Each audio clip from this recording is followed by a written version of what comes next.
Good morning dear student. इन Maa Adishakti classes में हमने आप लोग को कल परजेंट इंडेफिनिट टेंस का अफर्मेटिव टेंस पढ़ाए थे, कैसे बनता है। आज हम आप सभी लोगों को परजेंट इंडेफिनिट नेगेटिव टेंस बताएंगे। कौन सा टेंस बताएंगे? Present indefinite negative tense. तो उसके बारे में देखिए, व्हाइट बोर्ड पे लग रही है, व्हाइट बोर्ड पे देखते रहिए। हम लिख रहे हैं सबसे पहले क्या चीज बाबू, यहाँ पे देखिए, कल का पार्ट 1 था परजेंट इंडेफिनिट अफर्मेटिव टेंस का, आज है present indefinite negative tense. Present indefinite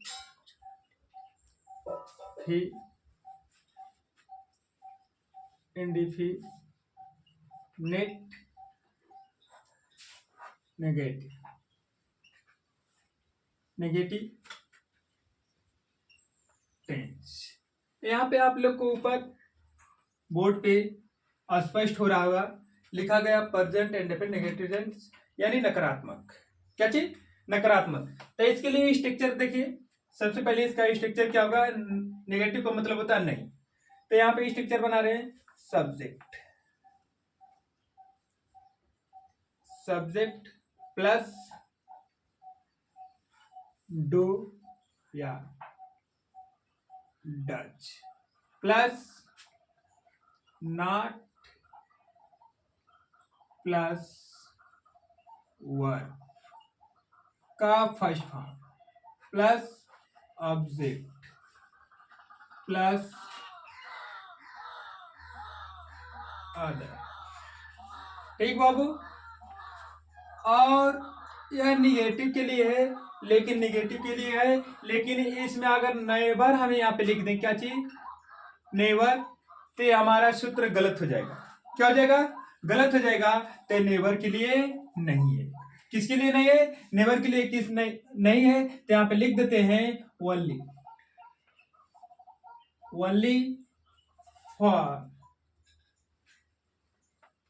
for not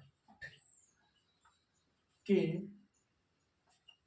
लिए, मात्र नहीं के लिए। किसके लिए? मात्र नहीं के लिए है। तब देखिए, मात्र नहीं के लिए है। अब इसके बाद हम जब नहीं के लिए बता रहे हैं तो नेवर का भी हमें बताना पड़ेगा, कभी नहीं के लिए भी बताना पड़ेगा। तो कभी नहीं का सूत्र देखिए आप कैसे बनता है। सबसे पहले आएगा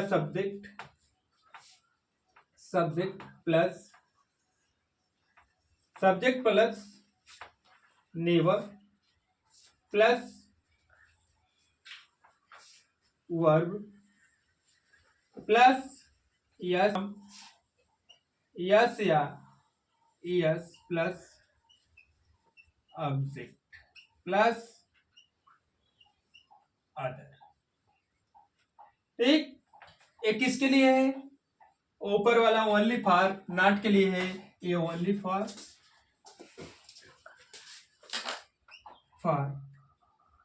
नेवर।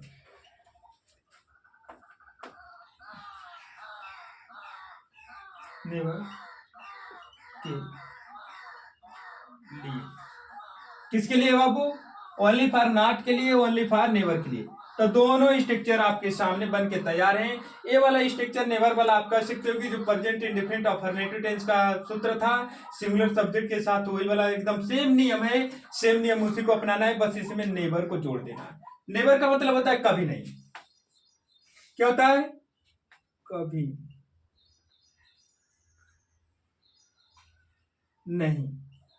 नॉट का मतलब होता है नहीं।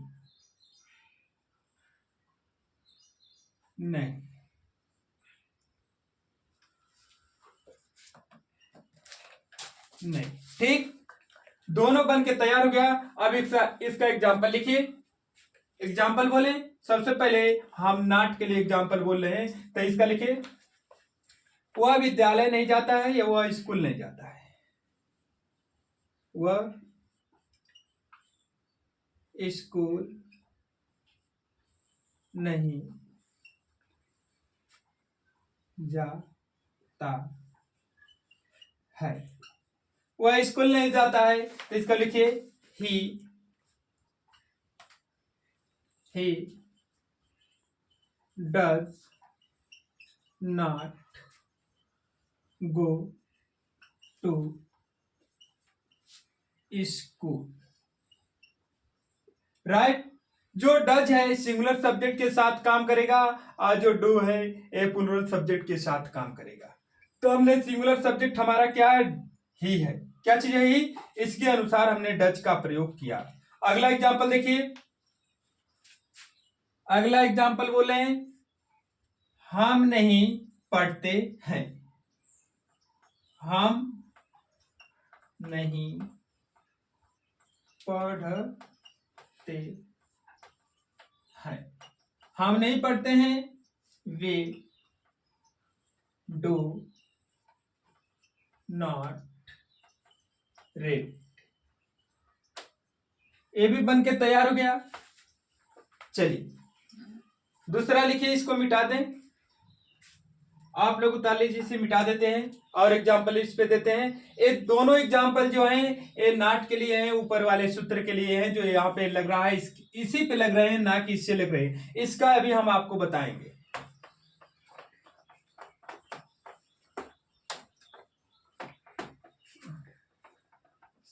लिखिए, तुम झूठ नहीं बोलते हो। तुम झूठ नहीं बोलते हो। तुम झूठ नहीं बोलते हो। तुम झूठ नहीं बोलते हो।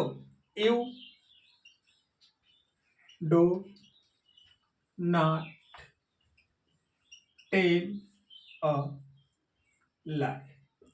राइट। अब लिखिए,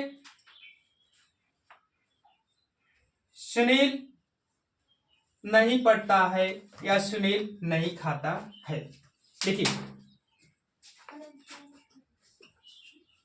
सुनील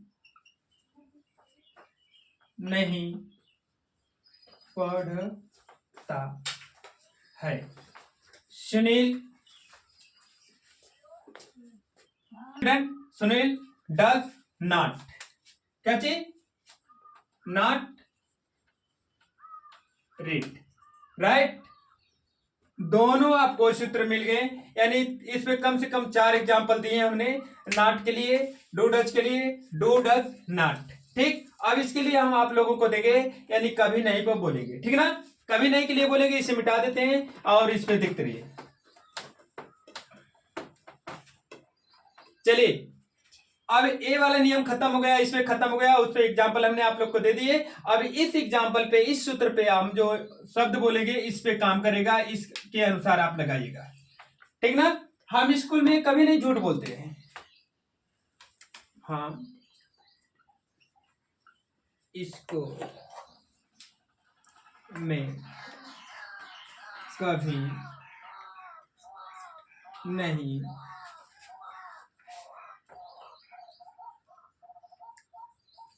झूठ बोलते हैं। ठीक। हम स्कूल में कभी नहीं झूठ बोलते हैं, वी नेवर टेल। टेल देखिए प्लूरल सब्जेक्ट है, क्या चीज है, बहुवचन है, इसलिए हम इसमें से किसी हेल्पिंग वर्ब का प्रयोग नहीं करेंगे। Be never tell a lie. Lie in school. Right. यह आपका सेंटेंस बन के तैयार हो गया। लिख लीजिए, यह सेंटेंस बन के तैयार हो गया। अगला लिखिए, बोले शीला कभी नहीं झूठ बोलती है। लिखिए, शीला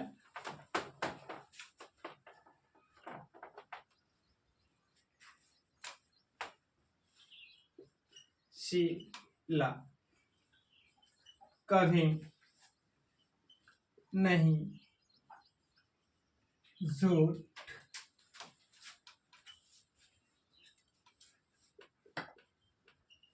बोलती है। देखिए, शीला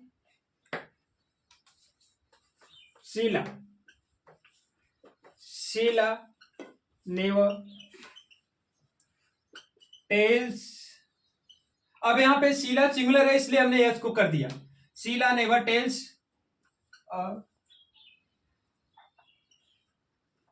लाई। ये भी आपके बन के तैयार हो गया। अब चलिए, हमने यस का प्रयोग बताया, किसका प्रयोग बताया, यस का बनाया। अब यस का प्रयोग बताएंगे सिंगुलर सब्जेक्ट के साथ ही यस का प्रयोग कैसे होता है, ठीक ना। तब लिखिए, वह हिंदी कभी नहीं पढ़ाते हैं। वह हिंदी कभी नहीं पढ़ाते हैं। वह हिंदी कभी नहीं पढ़ाते हैं, ठीक। वह हिंदी कभी नहीं पढ़ाते हैं। He never teach. क्या लिखा, टीच। इसमें यस का प्रयोग कर दीजिए, क्योंकि सी एच आया। हमने आप लोग को पहले ही बोला था, प्रेजेंट इंडेफिनिट अफर्मेटिव सेंटेंस जो सिंगुलर सब्जेक्ट बताए थे, सिंगुलर सेंटेंस के ऊपर हमने अगली वीडियो में बनाए थे, उसके लिए उसमें यस का प्रयोग किए थे। तो यहाँ पे भी अभी यस का प्रयोग कर दीजिए। ही नेवर टीच क्या चीज, Hindi.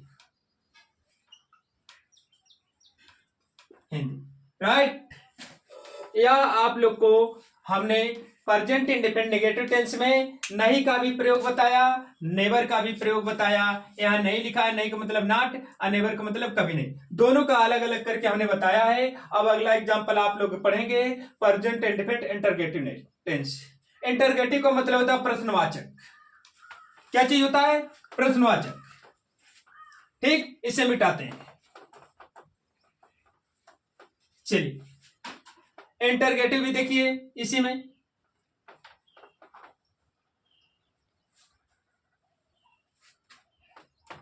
Present indefinite interrogative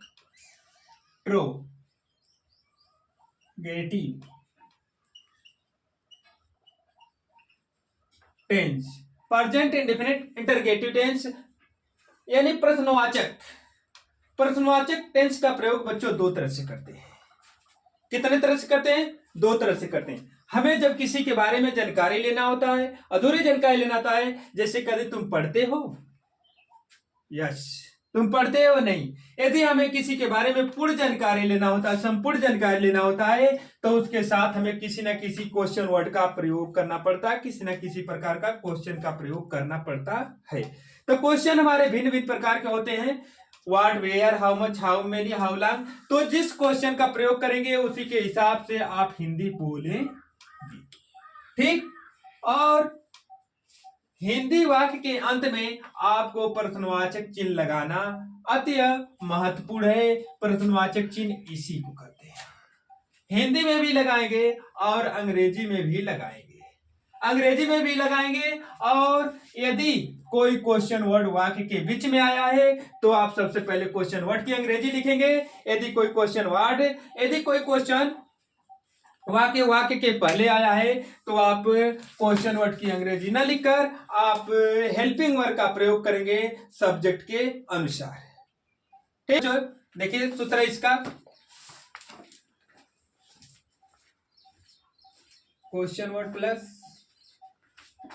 do या does plus subject plus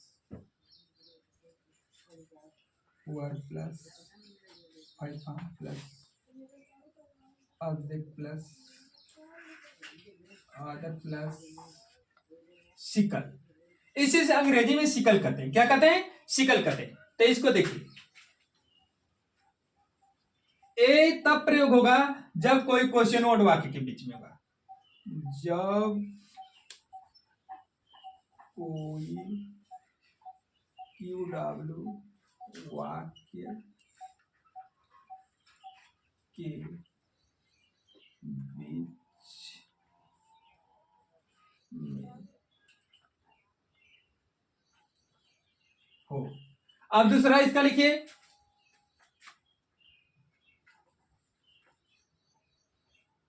do plus does plus subject plus verb plus object plus other plus प्रश्नवाचक चिन्ह।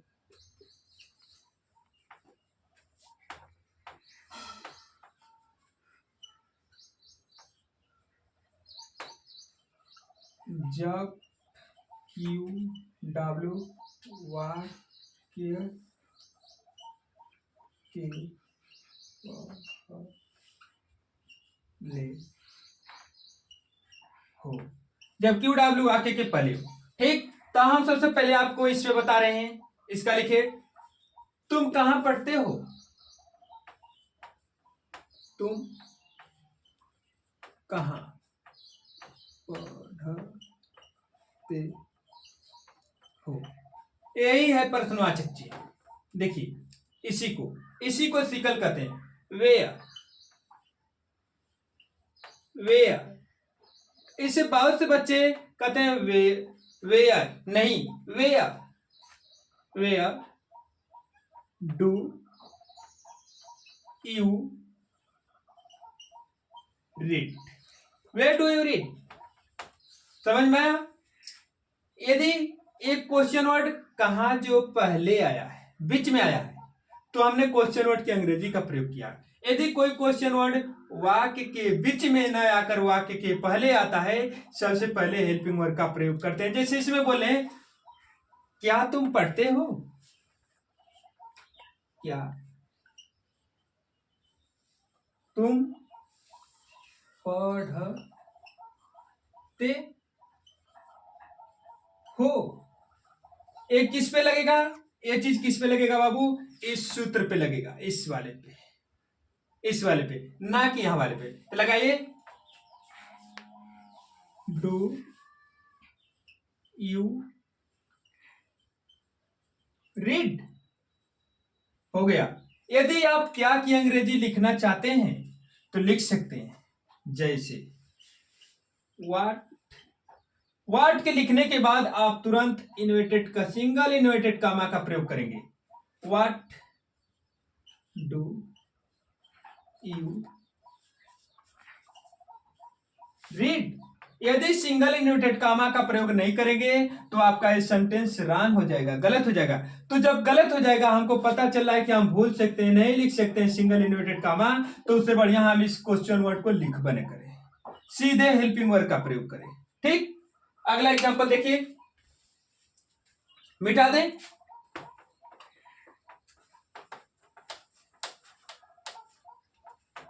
लिखिए, शीला कहां रहती, शीला कब पढ़ती है?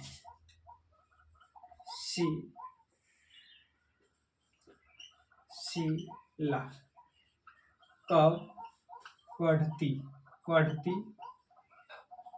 है? ठीक, वेन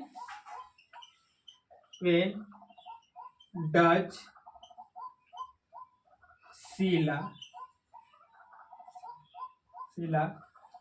रेड। सही समझ में आया? अगला लिखिए, शीला क्यों पढ़ती है? अगला क्वेश्चन है, शीला क्यों पढ़ती है? ठीक, वाई डज शीला रीड। ये समझ में आया? अगला लिखिए, अगला एक दो और बोल दे रहे हैं, मिटा दें। चलिए बाबू लिखिए, अगला एग्जांपल लिखिए, मेहताब आलम क्यों चोरी करता है? मेहताब आलम क्यों चोरी करता है? ठीक, इसे लिखिए, मेहताब आलम क्यों चोरी करता है? मेहताब आलम क्यों चोरी करता है? वाई